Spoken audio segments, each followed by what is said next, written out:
ચાલો બહેનો, ધરમ કરમ ચેનલમાં ફરી તમારું સ્વાગત છે. આજે પુરુષોત્તમ માસ નિમિત્તે ફરી પાછી નવી વાર્તા. મારે કહેવા પ્રમાણે તો હું કઈ જ તમને દઉં કે તમારે મારી ચેનલને, મારી વાર્તાને લાઈક, શેર અને સબસ્ક્રાઈબ કરવાની છે. તો લ્યો, હવે હું તમને વાર્તા કહું. એક હતી દીકરી, એની મા સાથે રહે. ખૂબ ગરીબ. પિતાજીનું અવસાન થયું. ઘણા સમય પછી દીકરી મોટી થવા લાગી. મા દાડીએ જાય, છૂટા છૂટા કામ કરે, મજૂરી કરે. દીકરી મોટી થઈ તો દીકરી ખૂબ સમજદાર અને ડાય હતી. એટલે એ પણ માની સાથે જોડાઈ ગઈ કે માને મારે મદદ કરવી જ જોઈએ. બસ એમ જીવન ચાલે છે. થોડા ટાઈમ પછી ગામમાં અધિક માસની પૂજા શરૂ થઈ. તો દાડીએ જાય કે કામે જાય તો જોવે કે બધી બહેનો નદીએ જાય છે, પૂજા પાઠ કરે છે અને ભગવાનનું નામ સ્મરણ કરે છે. પણ માં કહે છે, દીકરી, આપણા તો ઘરમાં જ કાંઈ સગવડ નથી આપણા ઘરમાં ત્રાંબાનો કળશ. આપણે શેની પૂજા કરીએ? આપણે શું લઈને અહીં આવીએ? બસ આવું વિચારે, છતાં એનાથી રહેવાતું નથી. એટલે દીકરી કહે છે, માં, આપણે પણ કાલ જાશું નદીએ. તમે છે ને બધાને પૂછજો કે આમાં શું શું જોઈએ. આપણે આમાં શું લઈ જઈને આપણે પૂજા પાઠ કરી અને શ્રદ્ધાથી ઓછામાં ઓછી વસ્તુથી ભગવાનને પ્રાર્થના કરી શકીએ. તો એની માં કહે છે, સારું દીકરી, તું કહે છે ને તો કાલે જાશું. તો થોડાક વહેલા નીકળે છે અને જઈ અને નદીએ ઊભા રહે છે. બીજી બહેનો હતી ને, એ કહે છે કે બેન, તમે કેમ ઊભા છો? તમારે કંઈ પૂજા પાઠ નથી કરવાના? તો એ કહે છે, લ્યો, હું તો તમને પૂછવા જ આવી છું કે અમે તો ખૂબ ગરીબ, એટલે અમારા ઘરમાં જ કાંઈ નથી. અમે આવા છૂટા કામ કરીએ, મજૂરીએથી આવીએ, રોજે રોજનું લાવીને રોજ ખાવાનું. તો આમાં અમારે તો એવા ભગવાન નથી, કોઈ પૂજા પાઠ નથી, વાઘા નથી, કશું નથી અમારા ઘરે. તો એ બહેનો કહે છે, પણ ના ના, આમાં એવી વસ્તુની કાંઈ જરૂર હોતી જ નથી.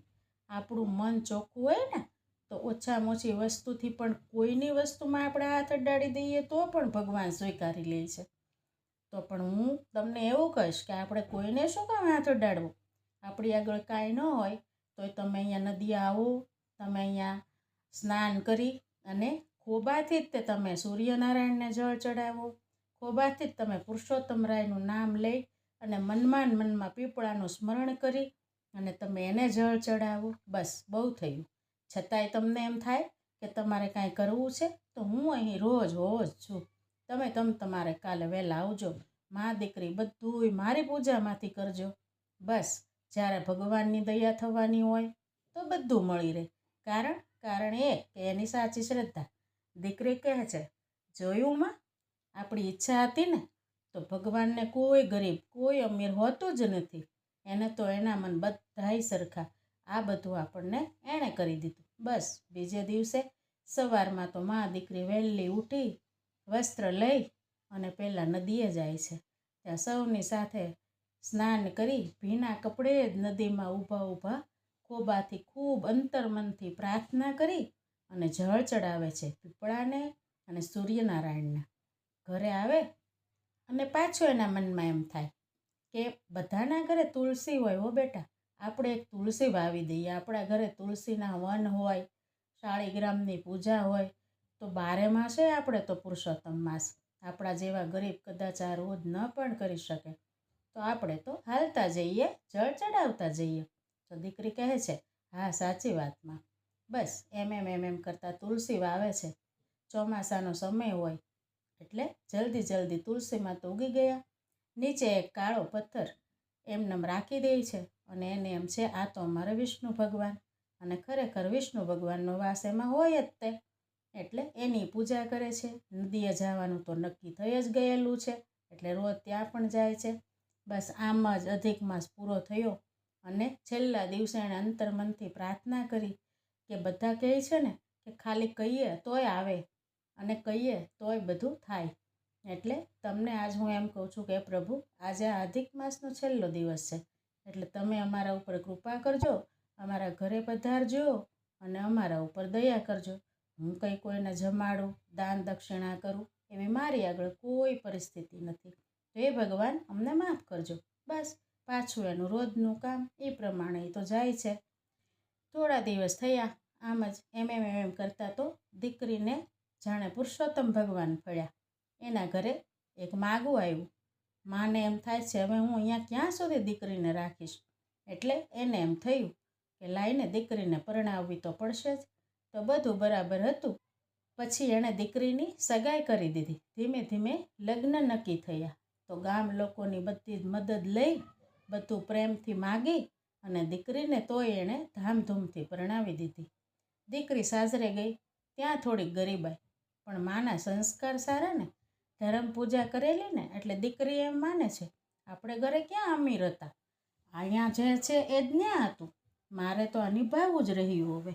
એટલે રોજ ઉઠી અને દરવાજે માગવા આવે ને એમ કહે છે કોઈ ઘરમાં, તો એ દોડીને બહાર જાય અને જોવે કે માગણ છે.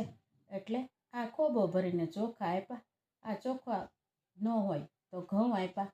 એમ દિવસો જાય છે. એક દિવસ એના સાસુ બરાબર ખીજાયા કે રોજ ઉઠીને તું દાન ધર્મ કરવા બેસી ગઈ ને, પણ અહીંયા અમારે ભંડાર નથી ભર્યા હો, અને એવું હોય ને તો તું તારા પિયરથી બધું મગાવી લેજે.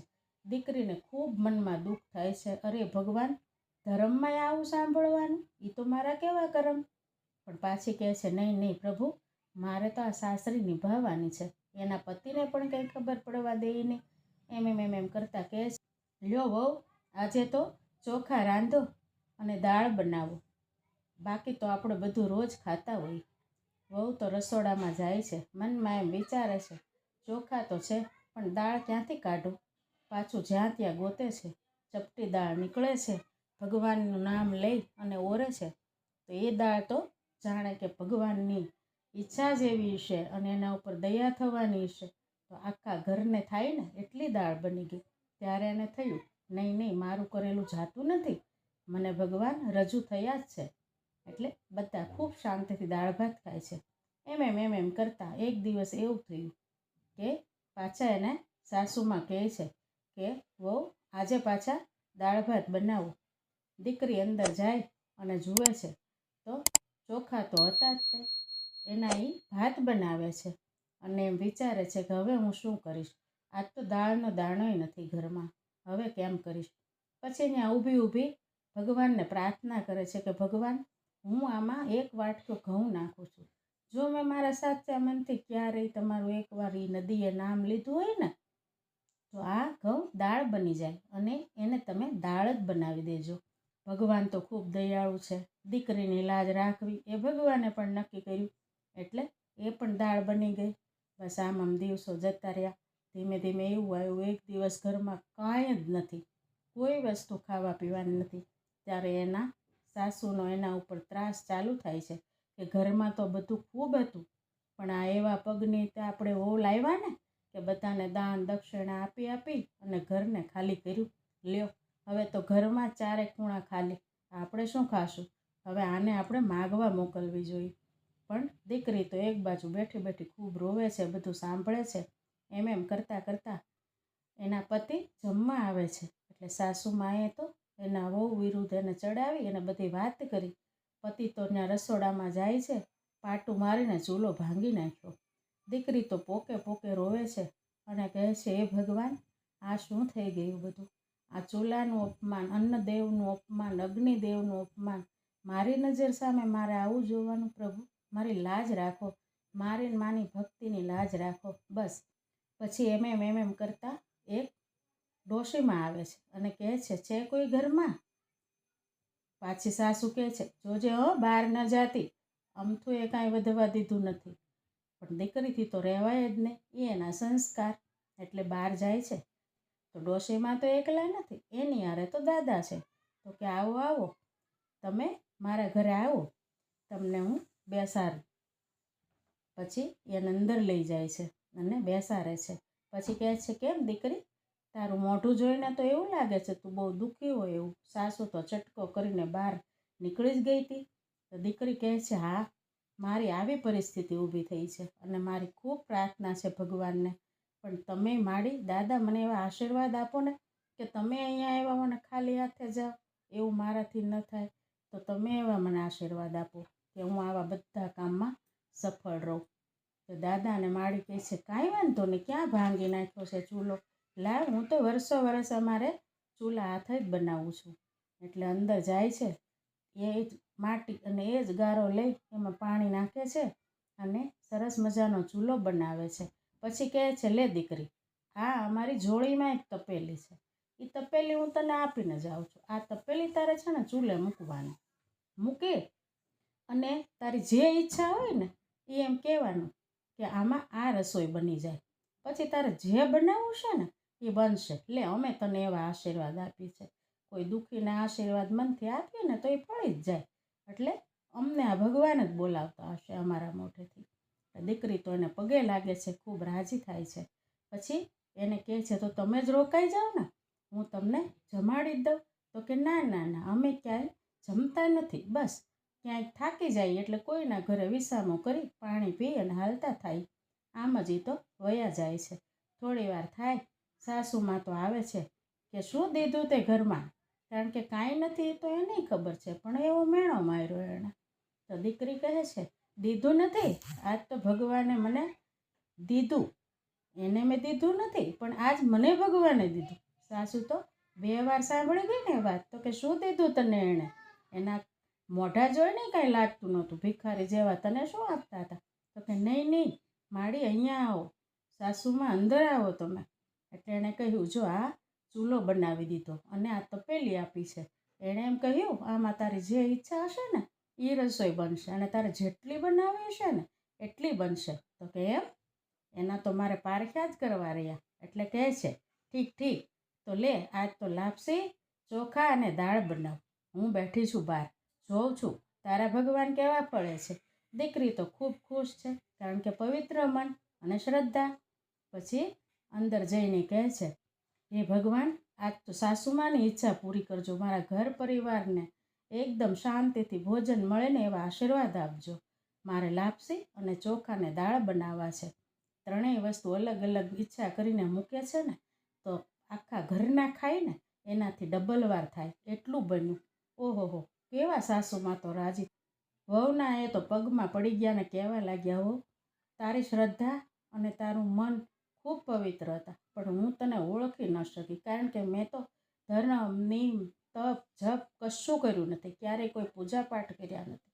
ત્યારે વહુ સમજાવે છે કે માં, આપણે પણ હવે પછીનો અધિક માસ આવે ને ત્યારે 2 પૂજા કરશું, કારણ કે મેન મારી માએ માગી વસ્તુથી પણ સાચી શ્રદ્ધાથી પૂજા કરી હતી ને, તો આ પુરુષોત્તમ ભગવાન ફળ્યા. આજે આવ્યા હતા ને એ તો લક્ષ્મીમાં અને પુરુષોત્તમ ભગવાન હતા. ભલે એણે મને દર્શન નથી દીધા, કારણ કે હજી મારે કંઈ ખૂટતું હશે, પણ આ મારી શ્રદ્ધા હતી એટલે આજ આવી અને એણે મારા ઘરના ભંડાર ભર્યા છે. એટલે માં, જે થયું તે મને માફ કરી દો, મારાથી કંઈ બોલાયું હોય તો મને માફ કરી દો, અને મારી પૂજા પાઠ અને સેવા ભક્તિમાં મને મારી મદદ કરજો.